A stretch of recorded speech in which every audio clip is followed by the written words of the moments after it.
Bulingana kuzomwezi lumu omwezi ogw'e12 Uganda yayinga ku nsi yonna okwefumintiriza ku ndwadde ya mukenenya enekutte wansi ne waggulu okwetolera ensi yonna.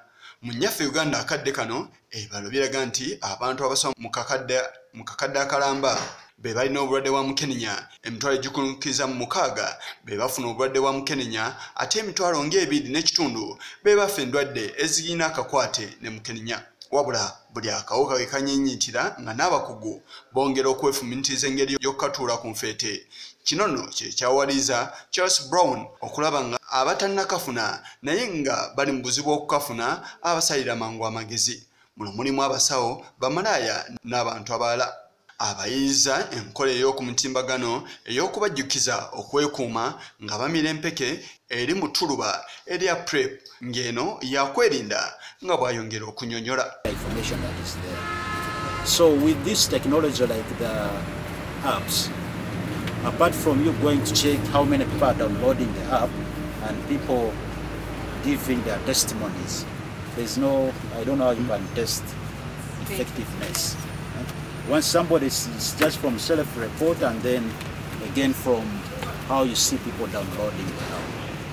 So we've had a lot of discussions and people continue appreciating that they actually downloaded the app and they have gotten information about PrEP. And some of them sharing with us that actually they have been able to set the reminders and they are able to take their drugs. Newankubadde nga agikoledde abo abali mu kakyabagako okufuna obulwadde buno, wabula n'abo abaakafuna edda nga bali ku ddagala nabo teyabeerabidde. Ono atendereza enkola eno oba application eno gy'agambye nti teyeetaaga bikwata ku muntu yenna singa oli aba ayagadde ogikozesa. Muno mulimu ennamba y'essimu, email address n'ebirala. You just download without putting any information. Because we did it like that because the target population for PrEP, some of them are criminalized. So if you told them to put in their information, say phone numbers and names, it can be a way of tracking them.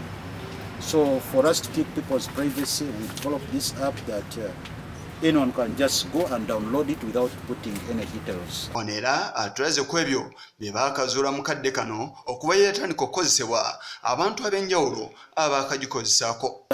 We have it in English. And we hope that if we have more partners like us coming in, we can translate the information into Luganda and other languages. Away from that, one of the things we are looking at, this is an initiative for PrEP, but when you talk about adherence, access to drugs or medication, I think there are a lot of things we can do even in terms of treatment. Akadde kano eri mu luzungu wabula laze essuubi nga n'abantu ab'ennimi endala bwe bajja okulowoozebwako. Kigongo ku lwa Channel 44 olweggulo.